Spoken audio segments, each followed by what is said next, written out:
The Dinorwig Slate Quarry mountain landscape is the second most northerly of the component parts. It is the largest in the property, encompassing 1,253 hectares. Set within the stunning landscape of the lower slopes of Snowdon and Elidir Fawr, and the two lakes Padarn and Perris, it is a landscape that has appealed to travellers and artists searching for the romantic and the sublime, and has also attracted mountain climbers and botanists since the 18th century. The component part is dominated by the spectacular relict galleried rock faces, inclined planes and tips of the Dinorwig Slate Quarry. Dinorwig Slate Quarry rivalled Penrhyn in size and output, and emulated it in many respects. But it developed a strongly engineered approach of its own, reflected in the first steam railway in the slate industry of northwest Wales, and in the remarkable quadrangular engineering complex of 1870, now the National Slate Museum. The sudden closure of the quarry in 1969 meant that many buildings, structures and machines have survived on some of the higher, more remote galleries. Dinorwig offers a textbook explanation of slate quarrying practice from the late 18th century to the mid-1960s. The 10 elements of the component part comprise Dinorwig Slate Quarry, Australia Gallery, Anglesey Barracks, Vivian 2 Inclined Plane and Vivian Slate Quarry, Dinorwig Slate Quarry Engineering Complex, the National Slate Museum, Dinorwig Slate Quarry Road Systems, Dinorwig Slate Quarry Railroad and Railway, Deiniolen, Clutterbont, Dinorwig and Fachwen Settlements, Craig yr Undeb, Dinorwig Slate Quarry Hospital.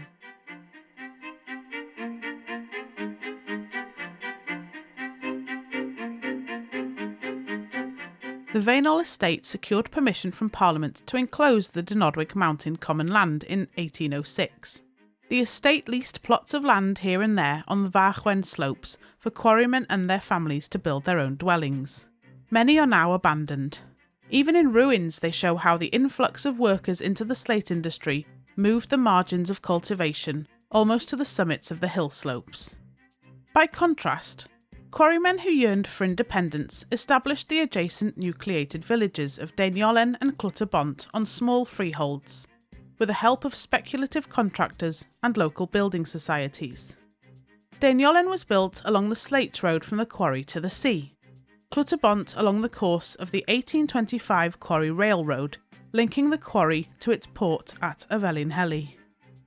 The Anglesey Barracks were built in the early 1870s, adjacent to the former operational area of Dinorwig Quarry, for workmen who lived too far away to commute daily. A bedroom in each unit had space for 4 men, and these were in use until 1937. Early routes built to transport the slate from the quarry include the 18th century drag cart road, running to a landing point on the shore of Llyn Padarn, from which the slate was carried by boat. A more ambitious road followed, leading to a tidal harbour on the Menai Straits. A branch, established in 1823, led to the upper or garret part of the quarry, threading its way through quarry smallholdings and a patchwork of fields, carved out of moorland. The roads were followed by the Dinorwig Slate Quarry Railroad of 1825, based closely on the design of the Penrhyn Slate Quarry Railroad, and subsequently by the Dinorwig Slate Quarry Railway of 1842, which ran along the shore of Padarn Lake. This was rebuilt as a tourist attraction in 1971.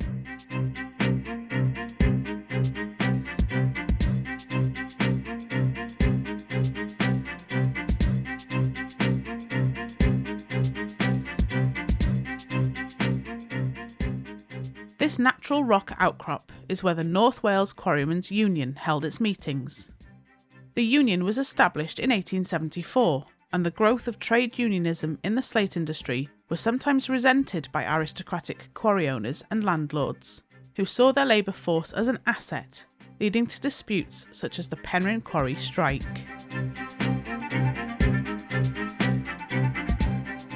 I'm Cadi Owen, and I work as a curator at the National Slate Museum, part of Amgueddfa Cymru, National Museum Wales. The museum is housed at the former Dinorwig Slate Quarry Engineering Complex at Gilfach Ddu. It is a quadrangular range of ancillary workshops built around the central courtyard. Here, much of the quarry's machinery was built and maintained. It's changed little from when it opened in 1870 until it closed nearly 100 years later. In 2017, a Welsh Government-commissioned review of Amgueddfa Cymru contained a recommendation encouraging Amgueddfa Cymru to set its sights on a more ambitious role for the Slate Museum. A new project seeks to not only transform the National Slate Museum, but also strengthen Amgueddfa Cymru's presence in North Wales, seeing the National Slate Museum become an international destination and gateway to exploring Wales's slate heritage, and also becoming Amgueddfa Cymru's headquarters in North Wales, delivering the breadth of the national institution's work and collections, but with slate remaining at its heart. I'm Carwyn Price and I work as one of a team of slate splitters at the National Slate Museum. We provide regular public demonstrations of our skills. I learnt mine as an apprentice at Penrhyn Quarry, Bethesda, and the blocks of slate which we use here at the museum are donated by the quarry. Our demonstrations are done using traditional methods. We split the blocks by hand and then we trim the split slate to accurate sizes using a guillotine knife. It looks easy, but it's not. Our demonstrations are really popular. We do them every hour and the members of the public enjoy seeing it done and asking questions at the end. There's strong demand for hand-trimmed slate for conservation work and older buildings, and I know that the museum plans to start to train apprentices to learn these skills. My colleague Liam, our blacksmith here, is a good example of how young people can learn and demonstrate a traditional skill. The National Slate Museum has over 13,000 objects in its collection, which is split into three categories.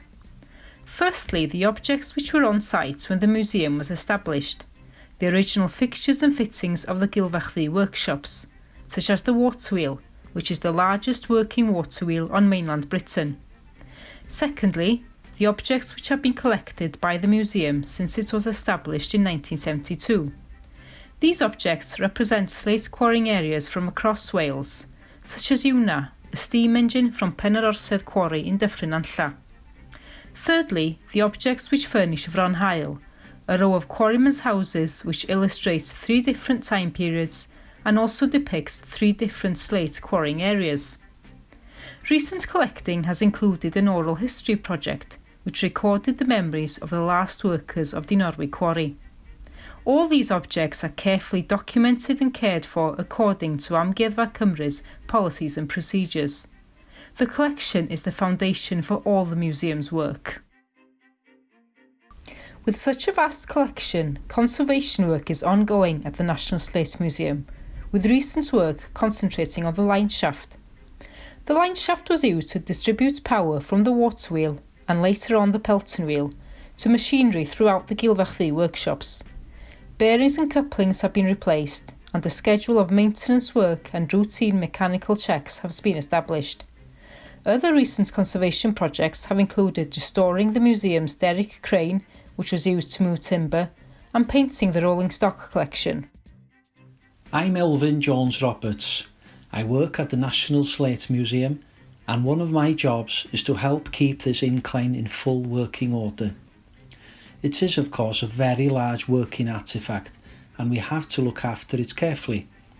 The incline head building, the winding drum, and the travellers which move up and down the incline need regular maintenance, as does the bed of the incline. I enjoy demonstrating it to our visitors, and it's also good to work with our edification officer when she sets children the challenge of building their own incline model and understanding through this how it all works.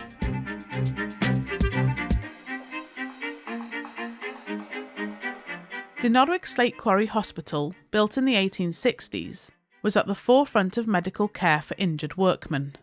It is one of the three hospitals established in the Welsh slate industry, all of which are included in the property. Like its counterparts at Penrhyn Slate Quarry and at Blaenau Ffestiniog, The Dinorwig Slate Quarry Hospital layout is based on a central reception block, with wings radiating from the gable ends. Dinorwig Hospital is prominently located so that no one could miss the benign intent of the owning estate. Much of its early medical equipment is on display and is interpreted.